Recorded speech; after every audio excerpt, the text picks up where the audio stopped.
आपके चैनल के माध्यम से मैं कहना चाह रहा हूं, जहांगीर चांपा का गठन 25 मई 1998 में हुआ था।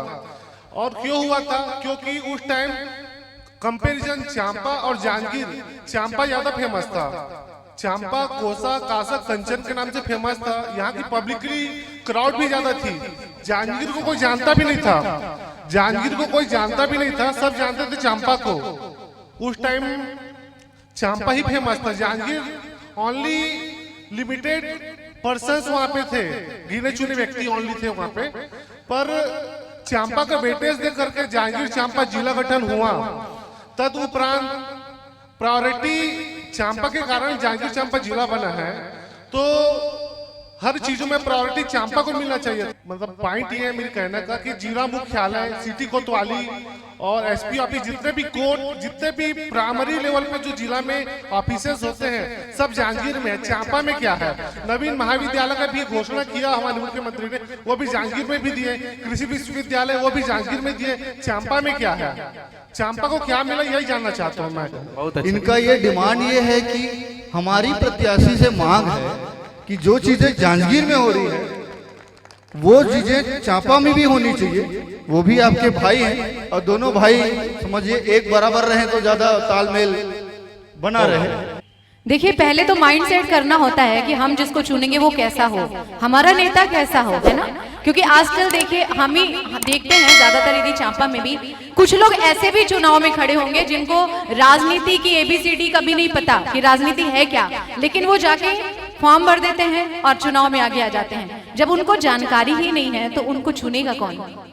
जबकि पॉलिटिक्स ऐसी चीज है कि इसमें जितना ज्यादा एक्सपीरियंस लोगों के पास होगा, जितनी ज्यादा नॉलेज होगी और जो प्रॉब्लम्स को भी समझते होंगे और उसका निराकरण कैसे करना है, वैसे इंसान को चुनना चाहिए। और ये जनता की जिम्मेदारी बनती है कि हमको हमारे लिए कैसा नेता चाहिए। तो आप में से कोई है जिनके दिमाग में ऐसा सवाल है क्या? चलिए, अभी हमारी एक दीदी है श्याम भाई देवांगन, उनका सवाल है। तब तक के एक बार उनका फिर से सवाल रिपीट करेंगे, फिर से पूछेंगे बाद में।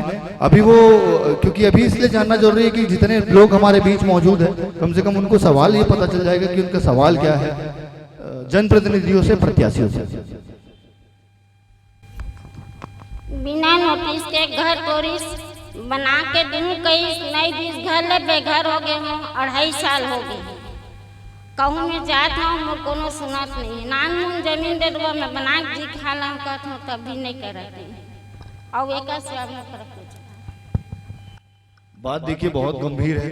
अगर इनको बोला गया है कि आपको बना के दिया जाएगा और बिना नोटिस के घर तोड़े, तो कहीं ना कहीं जो पूर्ववर्ती सरकार है और जो सत्ताधारी पार्टी थी, उनको इसका बात को फॉलो अप करना पड़ेगा।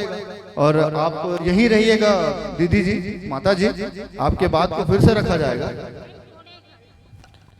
ठीक है, जो प्रत्याशी आएंगे उनको आप बिल्कुल, जो जनप्रतिनिधि थे उनको आप अपना सवाल डायरेक्ट पूछ सकते हैं, सीधे सवाल पूछ सकते हैं आप, सीधे आपको जवाब मिलेगा कि किस कारण से हुआ है। यही है मंच, यही मंच है जो आपको सीधे जवाब आपके सवाल का मिलेगा। और हो सकता है कि यहाँ से आपको निर्णय भी मिल जाए, आपको कुछ लाभ इस चीज का पहुंच जाए, इस मंच का लाभ पहुंच जाए और इस कार्यक्रम का आपको लाभ पहुंच जाए। हम आपकी गुहार बिल्कुल लगाएंगे। धन्यवाद। हाँ, अभी एक सर ने बोला था कि आप सर, आपका जो सवाल था ना, आप बोल रहे थे कि चांपा में कुछ भी नहीं होता, चांपा का विकास नहीं होता। रीजन आप लोग को समझ में आता है कि क्या है? कोई बता पाएगा कि रीजन क्या है, क्या हो सकता है? क्योंकि ये बहुत बड़ा सवाल है, बहुत बड़ा मैटर है। हम लोग इसको एक बात नहीं समझ सकते कि ये सिर्फ इन्होंने बोल दिया सवाल और जवाब उसका मिल गया। इसका जवाब है, क्योंकि रीजन है। नहीं होता चांपा में कोई कार्य, तो इसका रीजन है। आप बताएंगे क्या है? क्योंकि हम बोलना ही नहीं चाहते। हम बोलना ही नहीं चाहते। दूसरा कोई रीजन हो सकता है? आप ही बताइए, आपका सवाल है। सबसे मतलब मुझे जो लगता है कि people are not active in Champa, they only participate in this kind of activities, but they are not active for upgradation of Champa. Jahangir में ट्रेन नहीं रुकती, मेरे को बहुत अच्छा से याद है, मैं रायपुर आने जाना करता था। जहांगीर में ट्रेन नहीं रुकती थी, लेकिन जहांगीर की स्थानीय प्रशासन को मांग कर करके हर एक ट्रेन जहांगीर में रुकवा रहे हैं। जबकि बिजनेस बाइट ऑफ फिफ्थ से चांपा सबसे बड़ा क्षेत्र है और चांपा जंक्शन भी है। जांजगीर कुछ नहीं है भैया, पर आज